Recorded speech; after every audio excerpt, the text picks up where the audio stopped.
My topic is about the social security in China.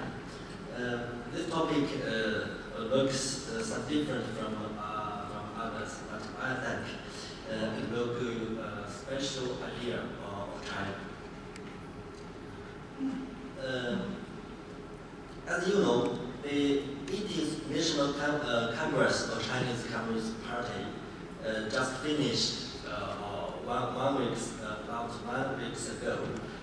In the report of the Congress, it is to take the priority of the construction of social security system on the policy agenda. It is said that to complete the social security system covering all Chinese residents until 2020. However, the construction of social security has been emphasized in the last 10 years. For example, in the report of the 17th National Congress of the Chinese Communist Party, to accelerate the building of social security.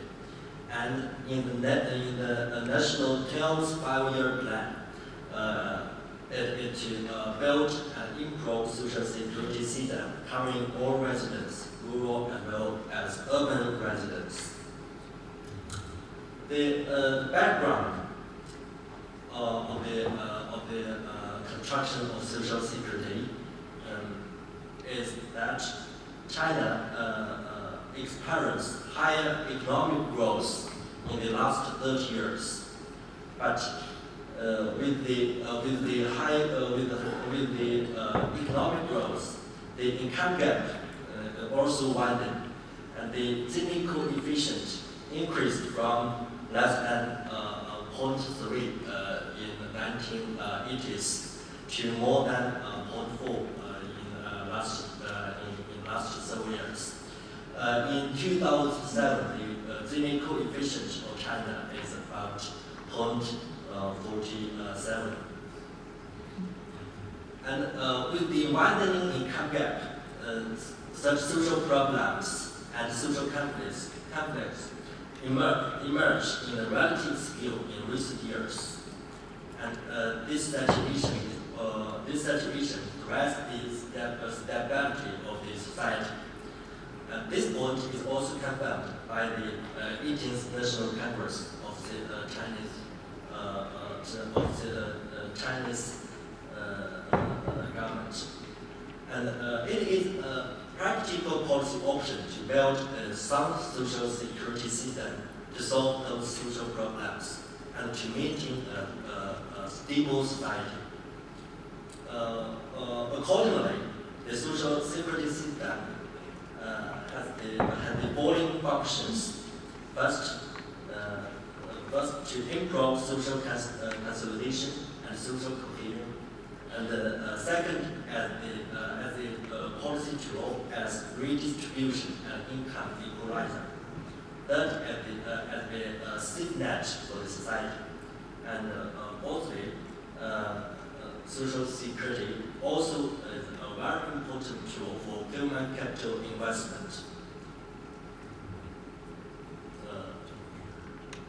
The social security theoretically defined as such public policies that not only protect individuals against contingencies, but also promote livelihoods and address underlying sources of vulnerability. And in practical, the contents of social security in China includes the following 4 parts. First is the social insurance. It is contributory, and there are 5 main social insurances in China: old age, medical, work injury, unemployment, emergency. Second is social assistance, which is non-contributory, financed by public money, such as minimum living standard guarantee, medical assistance, and Uber in rural areas. The third part is public housing security. The fourth part is public services such as public education, public health service, and social services for old people. In the presentation, we focus on contributory social insurances and non-contributory social assistance. As known, China experienced a market transition in the late of 1970s, and the system of social security was also changed under the market transition. In the first 30 years of China, from 1949 to 1979, the social security and the planning economy includes the following pillars. First, the labor insurance system for urban workers. This system financed by and based on collective organizations and state-owned enterprises. The second main part is the security for civil servants and employees in public sectors, such as teachers and doctors. This scheme is financed by the public revenue. And in rural areas, the rural residents, that is the social security scheme for rural residents. And this security financed and supported by collective organizations. It is hardly considered as social security. First is the rural cooperative medical system. The second is the rural mobile. It is security for those disabled, old people without children, and orphans, widows. The characteristics of social security system before transition but is the incomplete coverage. Only those civil servants and employees in public sectors and state-owned enterprises were covered. Most of rural residents depended on traditional family security. And second is a low benefits level, inadequate to support their lives when losing income. That is segmented different security schemes for different population groups with different benefits. For example, the civil servants have their own schemes, and those employees in public sectors, workers in state-owned enterprises, workers in collective-owned enterprises, and urban residents and rural residents, they have different schemes. And the social security in planning economy were attached to the unit that is the state-owned enterprises, collective organizations, departments or governments. Strictly, it is hardly called social security. With transition to market economy in the late of 1970s, the old social security system declined. In urban areas, reform in urban areas, the reform of state-owned enterprises made those enterprises impossible to support the old labor insurance. And in rural areas, the collective economy of villages declined, and the security attached to the collective economy in rural areas broken down. In the 1990s, unemployment increased, and a large scale of workers in state-owned enterprises are laid off, which means that they lose their jobs but were not dismissed. And in 1992, the 14th National Congress of Chinese Communist Party established the framework of socialist market economy, in which the new social security system was also planned. In the last 10 years, the new system of social security associated with socialist market economy has been accelerating. Until last year, all subpopulation groups are covered by at least one scheme of social security. This is the evolution of China's social security system. And in last year, the social old insurance for urban residents who have no jobs, but they live in urban areas. And in 2009, the new rural pension system in rural areas built. And this is the social security schemes for different population groups. And the population groups largely can be divided into three parts: urban residents, rural residents, and those rural-urban migrants. And sub-characteristics of the new social security system. Firstly, different schemes of social security covering different population groups is as the system of before transition. For the urban residents, the urban residents are also divided into several groups. First is the civil servants and employees in public sectors. Second, employed workers. And third, the informal employed workers. Both the other residents after labor force. And then the rural residents and rural urban migrant workers. The second characteristic is that government increased subsidy to social security in recent years, especially subsidy to rural residents. For example, the new rural pension system built in 2009 includes two parts: a universal basic pension and individual account. In the universal part, from the subsidy from government is about 55 RMB yuan for all rural residents about 60 years old. And the individual account, if one rural resident contributes 100 RMB per year, the government will subsidize 30 RMB yuan per year. And the coverage rate increases greatly. The goal of the coverage rate of the 11th five-year plan has been reached. This table shows the coverage of schemes of social security in the last 5 years.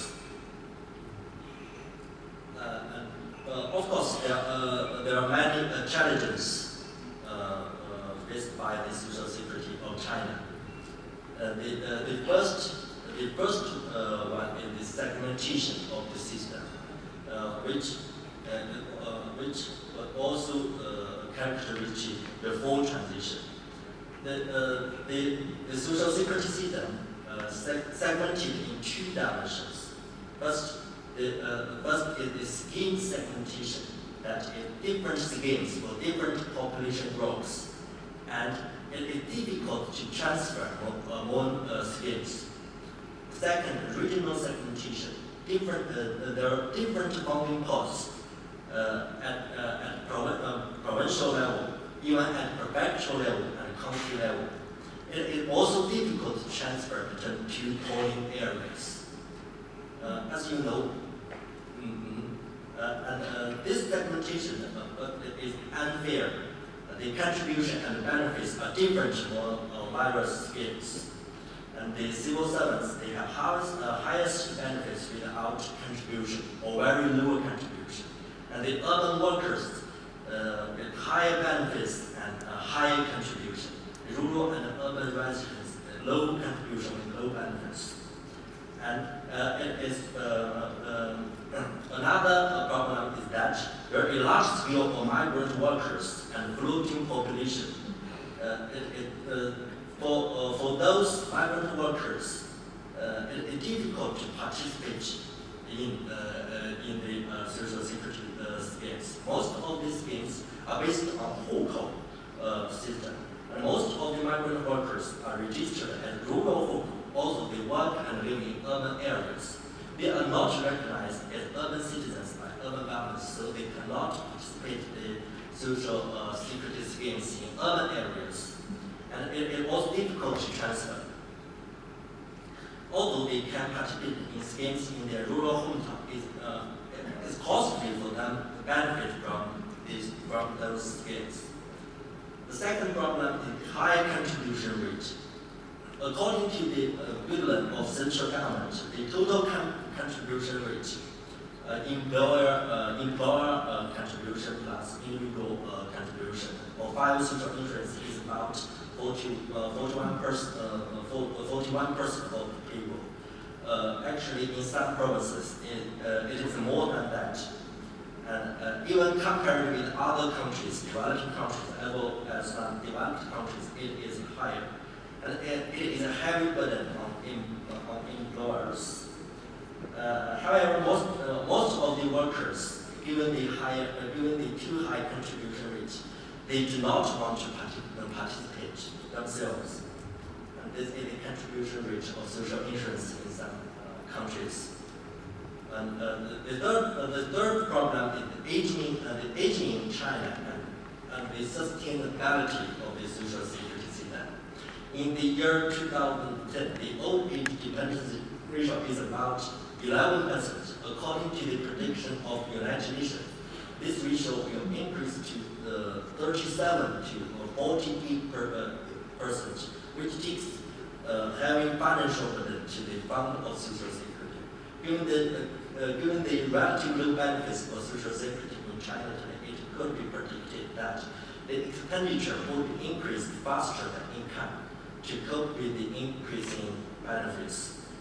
Otherwise, the value maintaining and increment of social security fund is confronted with financial risks. This is the old age dependencies of China. There are some reform of social security deal with those problems in the period of the Dell's 5-year plan. However, those principles have been adopted by the Dell's 5-year plan. First is equity, impose complete coverage of all of the population groups. And second, to balance benefits and contributions among different population groups. To decrease benefits of civil servants and increase benefits of rural residents and rural urban migrant workers. Second, the second principle is integration. Reduce number of funding posts and enlarge the funding posts to provincial level. And integrate different social security schemes, especially different schemes for rural residents and urban residents. Increase portability and enhance transfer among different schemes to fit the increasing floating population. And the third principle is to address the sustainable development, maintaining an increment of social security fund by sound investment, and to guarantee basic needs and increase benefits level gradually with accordance to economic growth, and to decrease the overall contribution rate so to stimulate economic activity. Thank you.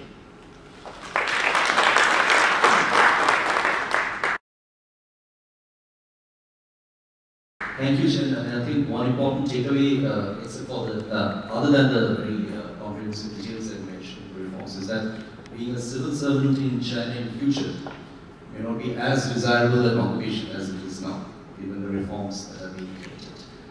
But we have 20 minutes to go.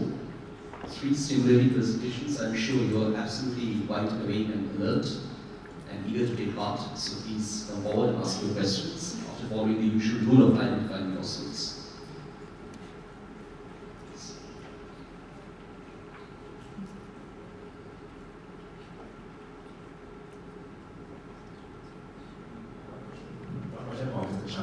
Okay, say a small body, 2 big wings. So it means this is like a bridge. So what's like a small bridge connecting 2 big giant something similar to what you described. So in this bridging process, I believe NUS and NTU did this media class for the Chinese those train their mayors to get Singapore model dumping.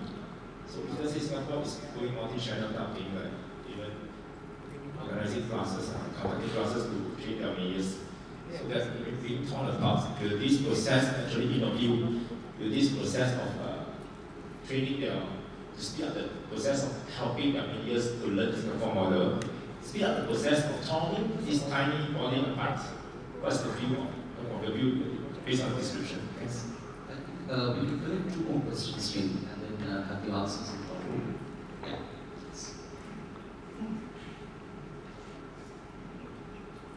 I have a question for Mr. Chan as well, and that is, you mentioned about the ecosystem. You are confident that Singapore could be a living example to India and China. What makes you think, and I'm quite skeptical by your mention, that is, what makes you think that Singapore cannot sustain without the ecosystem? And why do you say that Singapore is selling all its brands? Because don't you think that Singapore has enough innovators that we are still building more and innovate talent here in Singapore? Do you see this happening? Yes. If you could come up there. My name is Fiona. I'm a consultant in business and management. I'm also a volunteer lecturer in Inland China, Chongqing University. Recently, in September, I was participating in the China ASEAN Expo. And in Foshan, I was offered this challenge that what I'm doing by supporting the students in business planning and entrepreneurship, how many Singaporeans are willing to impart their skills, knowledge, and education to the younger generation.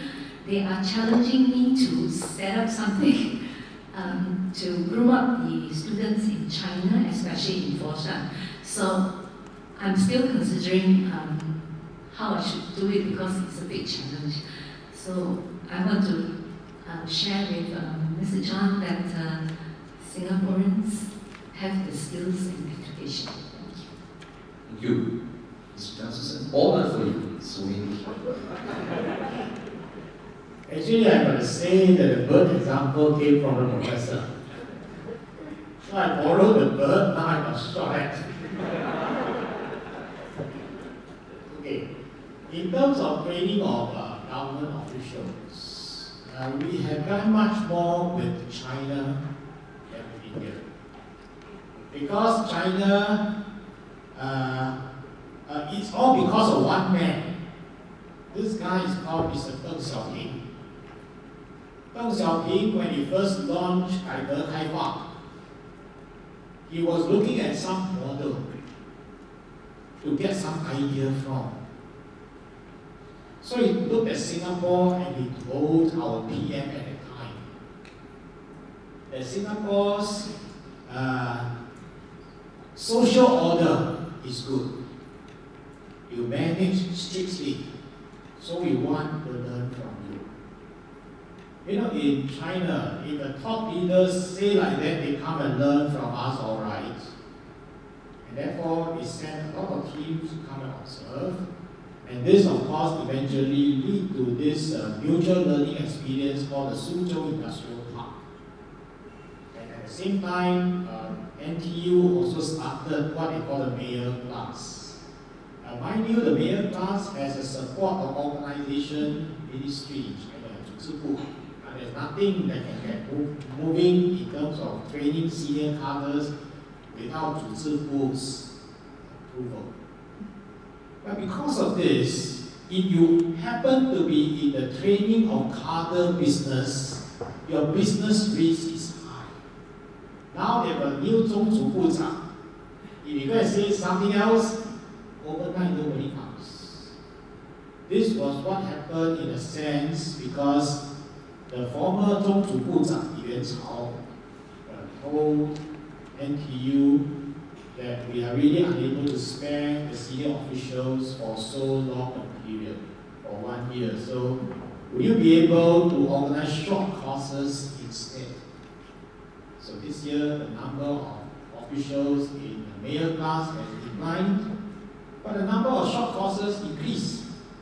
So I think we just have to always adopt. The point I want to make really is we welcome this opportunity for officials to learn from each other.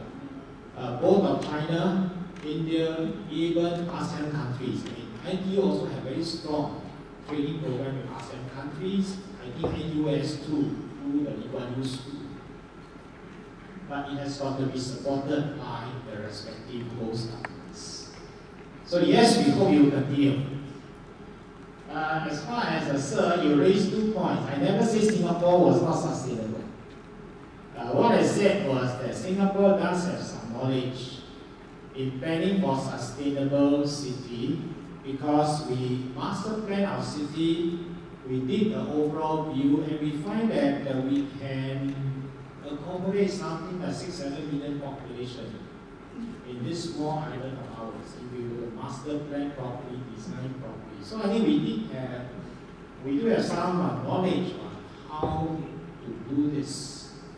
And therefore, what I'm saying is that the Chinese have shown keen interest in this sustainable city.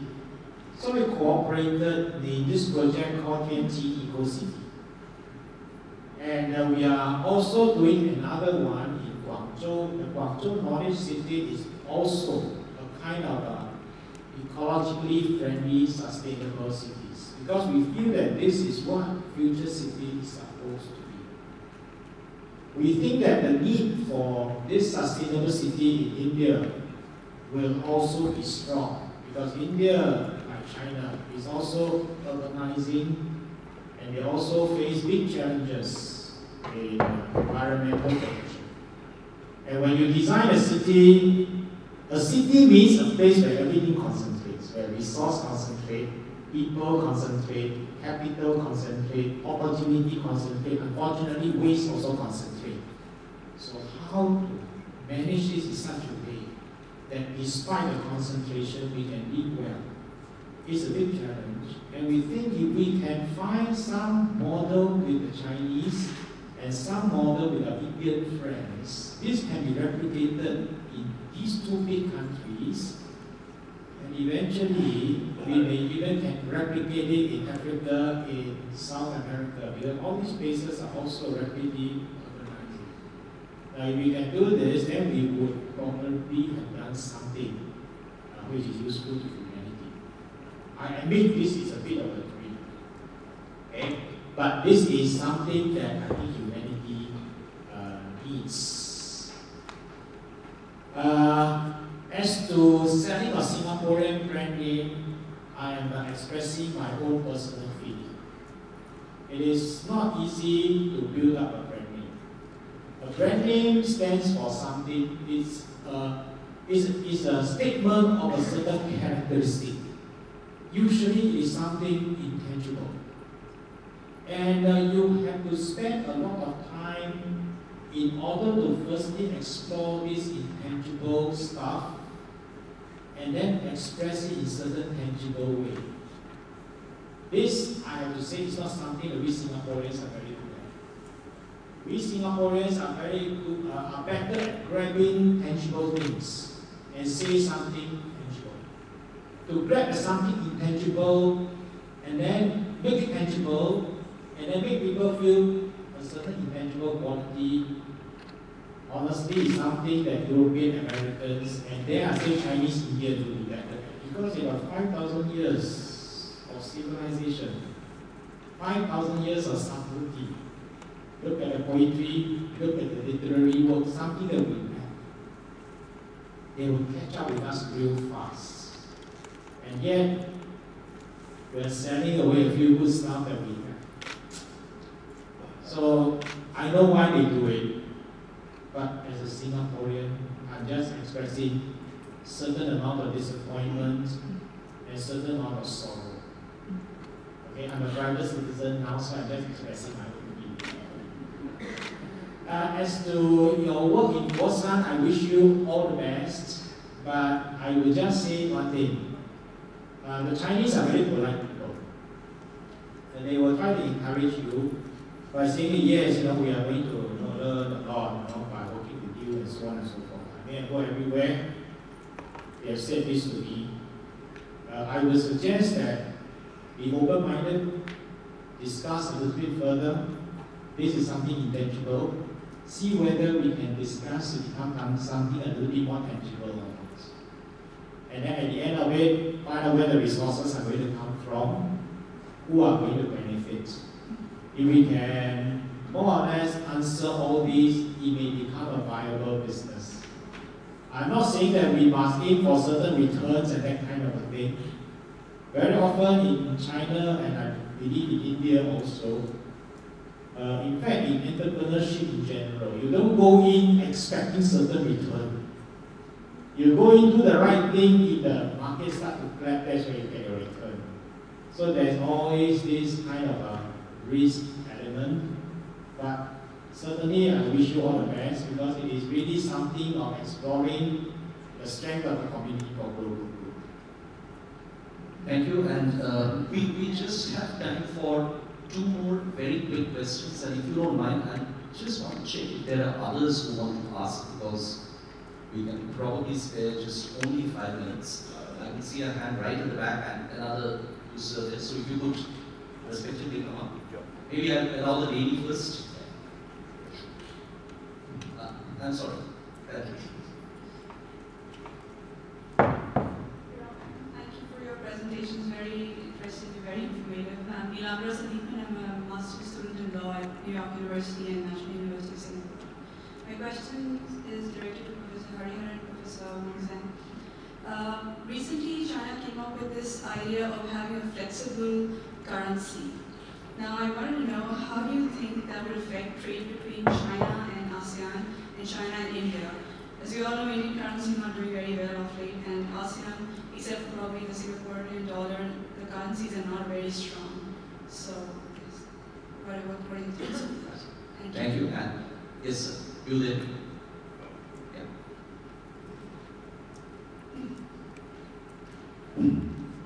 My name is Bill Liu. Not to disappoint, my questions again for Chancellor Zhen. You mentioned that Singapore is a small country, and therefore there's a need for companies to band together to seek out opportunities in India, China, especially if there are big projects.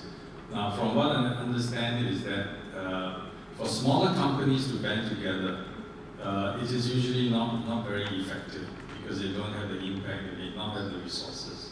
And therefore, if you look at the Korean and Japanese model, it's usually the big companies, the Keiretsu, that brings together the companies and seek out the opportunities. So my question is, would it be better for, since you've been in government and GLC, for, let's say, GLC or large companies, to get the companies to band together and lead the way and look for these opportunities, and perhaps also be the referee to decide on who gets what and make sure that it is equitable, and how do we make that happen? Thank you. Thank you.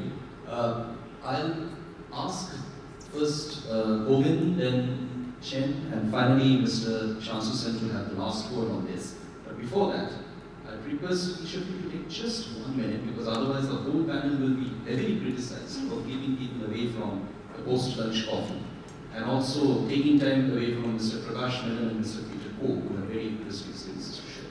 So gentlemen, 1 minute each, Govind, Zhen, Mr. Chansu. Yeah.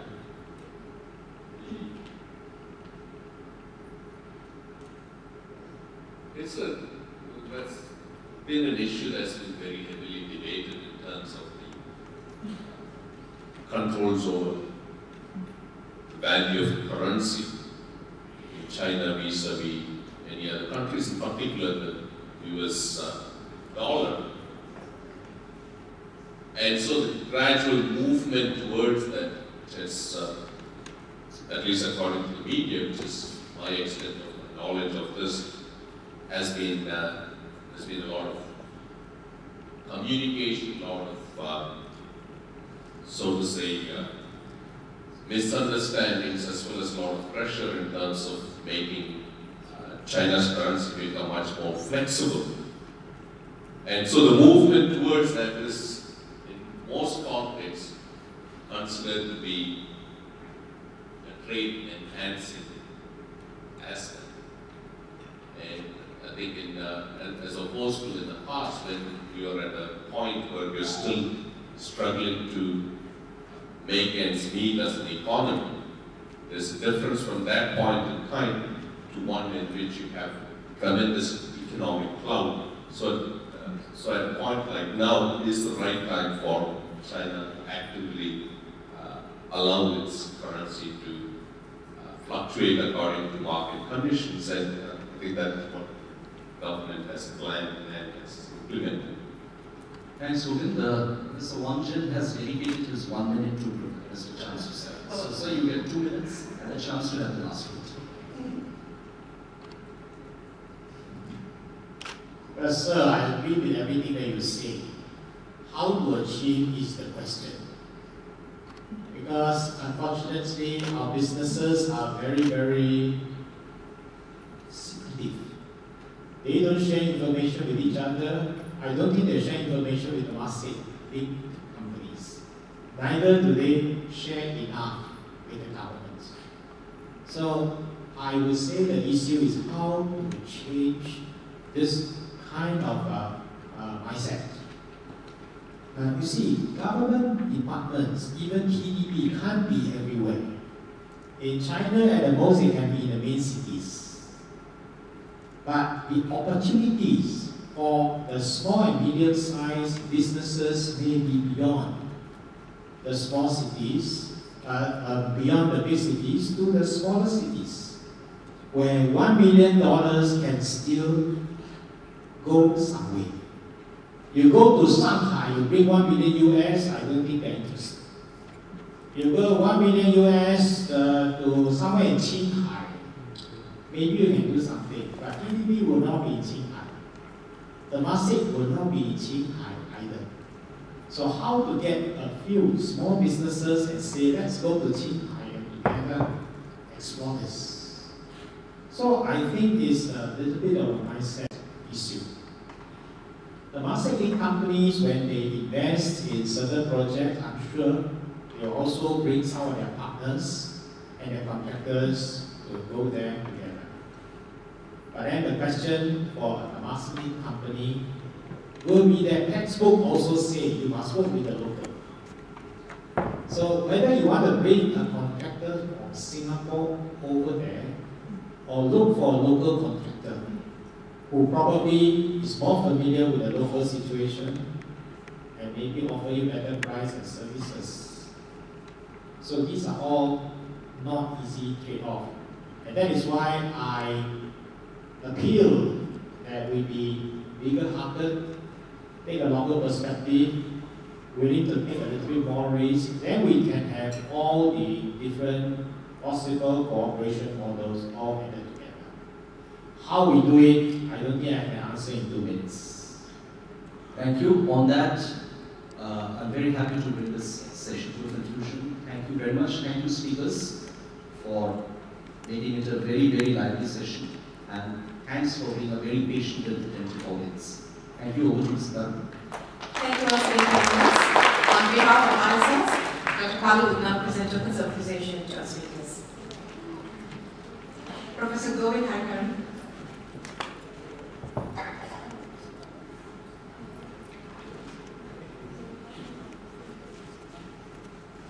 Mr. Chan Susan. And Professor Wang. Thank you once again, panelists.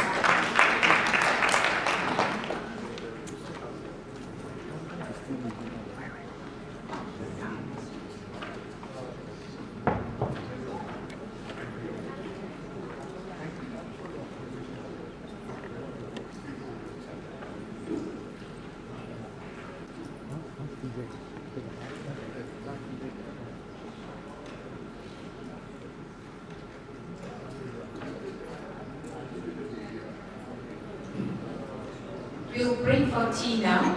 and we'll be back right here in 20 minutes time. So kindly be seated back here at 3:50 please. Thank you.